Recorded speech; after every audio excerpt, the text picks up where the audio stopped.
আবার শেপ দেখ, পদ্ম দেখ, চলো পদ্ম।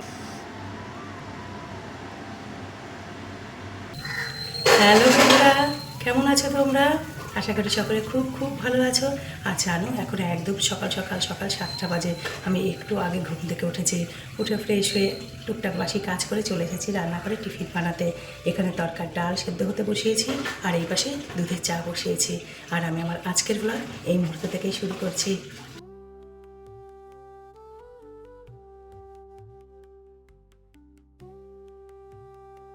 কতদিন পর তড়কা বানাচ্ছি।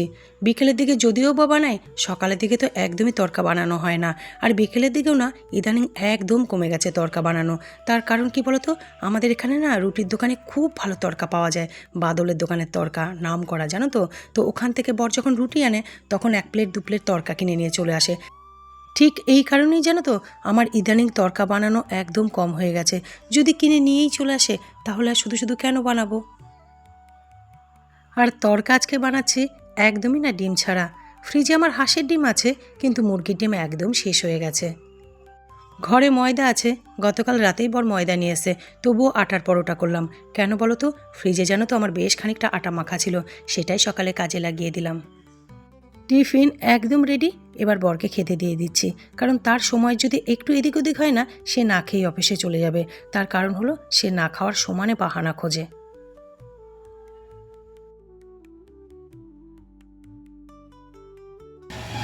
বড় অফিসের জন্য রওনায় দিচ্ছিল, তো ওকে না একটা জিনিস দরকার ছিল আমার, বললাম একটু এনে দাও, নইলে আবার আমাকে এই বেলাতে বাজারে যেতে হবে। তো ও আনতে গেছে, এখনও আসছে না কেন? ওদিকে ওর দেরি হয়ে যেতে পারে অফিসে, সেই চিন্তাও তো আছে। কিরকম টাকলা হয়ে গেলে।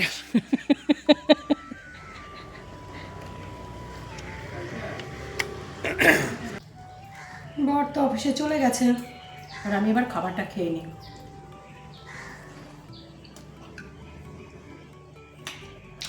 তরকাটা অসাধারণ হয়েছে, অথচ এতে আমি ডিমই দিইনি।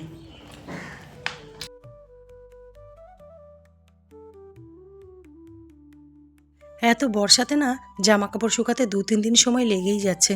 ভাগ্যিস 3 তলার এই জায়গাটা ছিল, নইলে আমি যে জামা কাপড় কোথায় মেলতাম কে জানে। ভেজা জামা কাপড়গুলো মেলে দিয়ে এলাম, আর শুকনোগুলো উঠিয়ে নিয়ে এলাম। 2-3 দিন আগে ফুলের ঘরে বিছানা চাদরটা কেচে দিয়েছিলাম, আজকে শুকলো। একই চাদর পেতে দিচ্ছে আবার। কি বলো তো, এই ঘরে তো কেউ শোবার নয়, তাই জন্য পেতে দিলাম। এরপর যখন আবার চেঞ্জ করবো চাদর, তখন অন্য কিছু পেতে দেবো খুনি।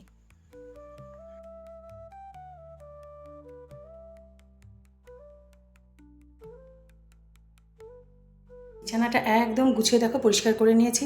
আর এমনিতে তো এই ঘরটা খুব একটা ব্যবহার হয় না, তবে এই ফুলগুলো না নিচে নিয়ে যাব। এই ফুলগুলো নিচে নিয়ে যাব, ইচ্ছা আছে। আজকে হবে না, আগামীকাল এই ফুলগুলো সব ধোবো। আর বারে বারে কি ধোবো, একবারেই সকল ফুল ধুয়ে দেবো। তবে ফুলগুলো আমি নিচে নিয়ে যাব আজকে।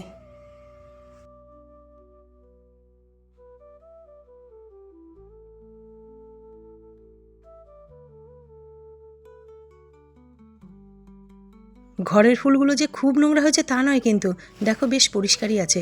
কারণ আমি তো মাঝে মাঝেই ধুয়ে নিই। কিন্তু নোংরা যদি হয় না, সেটা হলো এই সিঁড়ির ফুলগুলো হয়। ওই যে যখন সিঁড়ি ঝাড়টা দিই, তখন ডাইরেক্ট ধুলোটা তো ওই ফুলের উপরেই পড়ে। কিন্তু আবার সাজাতেও ভাল লাগে। এই কোনাটায় ফুলগুলো থাকলে কোনাটা কত সুন্দর লাগে, আর ফাঁকা রাখলে কীরকম লাগবে বলো।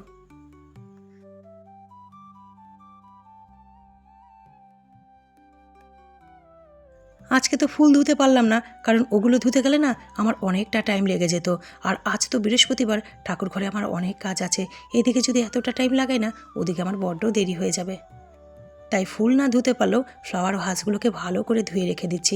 আগামীকাল ফুলগুলো ধোবো, তারপর আবার যেখানে যেটা সাজানো সেটা সাজিয়ে রাখবো।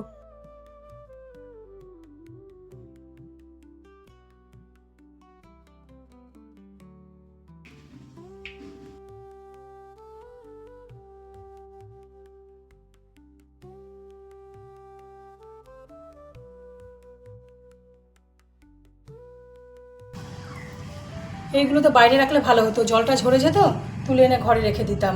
কিন্তু রাখা যাবে না তো, লালুগুলো আছে না, দেবে একদম। মাটির তো 3টেই, এইগুলো টিন বা লোহা কিছু একটার হবে এগুলো, কিন্তু আর 3টে তো মাটির। লালুগুলো দেবে একদম টুকরো টুকরো করে। ওই দেখো ঘাও করে উঠলো, দেখলে তো, এখানেই তো আছে। শুধু ওই দুটো না, ওই দুটো আমার গার্লফ্রেন্ড ছুটেছে না, বাবা লক্ষ্য করো আমার এখানেই থাকুক। আর ফুলগুলোকে দেখো আমি এইখানে এইভাবে রেখে দিয়েছি, এই দেখো এইভাবে রেখে দিয়েছি। আজকে আর ধোয়ার সময় নেই, কারণ অনেক বেলা হয়ে গেছে। স্নান করবো, স্নান করে পুজো করতে যাব। আজকে বৃহস্পতিবারের পুজো, সময় তো লাগবেই।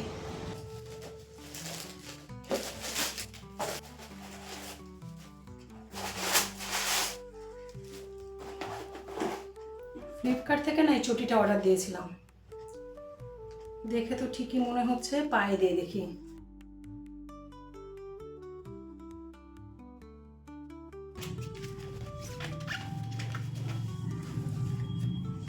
বেশ ভালো, আর দেখতেও ভালো লাগছে দেখো। স্নান সেরেই আমি ঠাকুর ঘরে চলে এসেছি, আর প্রথমেই যেটা করছি সেটা হলো বাগানে এসেছি ফুল পাড়তে। আর এখন না ফুল তুলতে আবার বেশ ভাল লাগছে। কটা দিন খুব মন খারাপ হয়ে যেত, কুড়িয়ে কাছে গোটা বাগান থেকে আমার পুজোর ফুল তো হয়ে যেত, কিন্তু গাছগুলো না বড্ড সবুজ হয়ে থাকতো, একদম ফুল ফুটছিল না। কিন্তু ইদানিং সকল গাছেই না অল্প বিস্তর ফুল ফোটা শুরু হয়েছে। এখন বাগানটা না আবার ভাল লাগছে, তবে ঘাস প্রচুর হয়ে গেছে। কটা দিন আগেই তো বিনোদ পরিষ্কার করে গেছে বাগান, আবার দেখো কীরকম ঘাস হয়ে গেছে।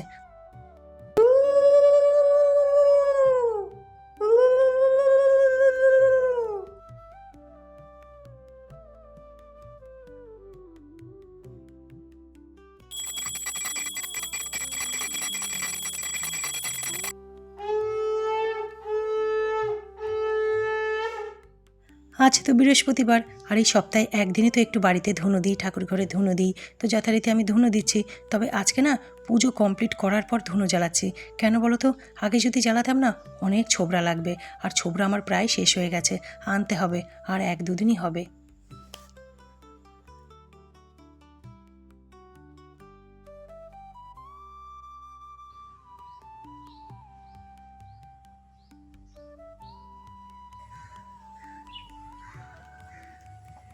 অত বেলাতে না তখন 3খানা পরোটা খেয়েছে, আর 1 বাটি তরকা, আর এখন আত্মগুলো চাল কলা। মনে হয় না দুপুরে আজকে খেতে পারবো। হয়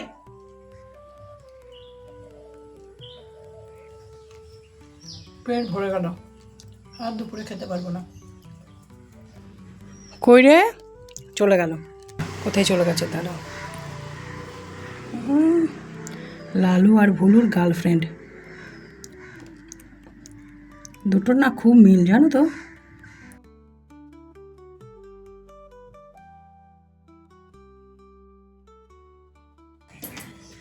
এখন একদম বিকেল 4:30 বাজে।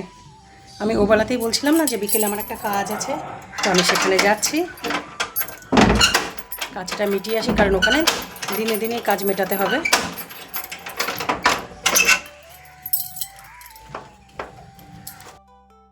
কাজ কমপ্লিট হয়ে গেছে বন্ধুরা, এবার বাড়ি ফিরছি।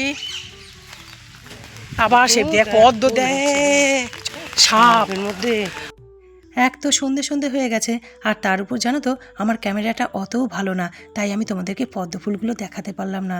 জানো এই যে সবুজ পুরো দেখছো না ড্যামের উপরে, তার মধ্যে না পদ্মতে ভরেছিল। ড্যামটা কচুরিপানায় একদম নষ্ট হয়ে গেল, কিন্তু দেখতে খুব সুন্দর লাগছে, দারুণ লাগছে দেখতে। হ্যাঁ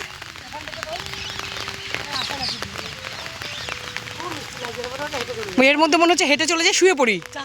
চাদর মনে হয় একদম কচুরিপানা চাদর হয়ে গেছে, কিন্তু কি বলতে পুকুরটা ড্যামটা নষ্ট হয়ে গেছে এর জন্য। না না না না, মাটি করে দেয় কচুরিপানাতে, এর মধ্যে প্রচুর মাছ হবে বল।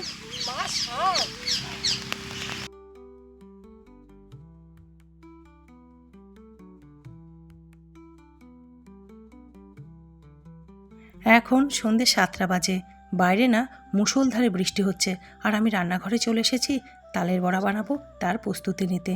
দুপুরেই তো বানানোর কথা ছিল, কিন্তু পুজো করে এসে রান্নাবান্না সেরে না আর সম্ভব হলো না, তার মধ্যে আমার আবার বেরোনো ছিল। তালের বড়া বানাতে শুরু করে না এখন আমি চরম অশান্তিতে পড়েছি। কি বলো তো, তালটা না ভেতরে যদিও বা পেকেছে, উপরটা না একদম পাকেই নেই, আর আমি ভাবছি তাল নষ্ট হয়ে যাবে।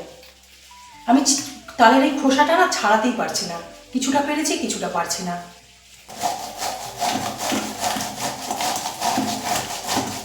কি কি কষ্ট করেছে বন্ধুরা, দেখো ঘেমে গেছি একদম। এই যে এইটুক তাল বার করেছি, আর পুরো তালটাই নষ্ট, কারণ উপরের দিকটা একদমই পাকেনি, ভেতরে একটু পেকেছিল। এটা তালের রস, এর মধ্যে আমি দিচ্ছি 3 চামচ সুজি, ব্যাস। তারপর দেব 2 চামচ এটা চালের গুঁড়ো দিচ্ছি, আর এখানেও 3 চামচ ময়দা। আর বন্ধুরা, আমি আগে অনেকবার বলেছি যে আমার বাড়িতে নারকেলটা একদম চলে না, তাই নারকেল দিলাম না। এবার দেবো চিনি।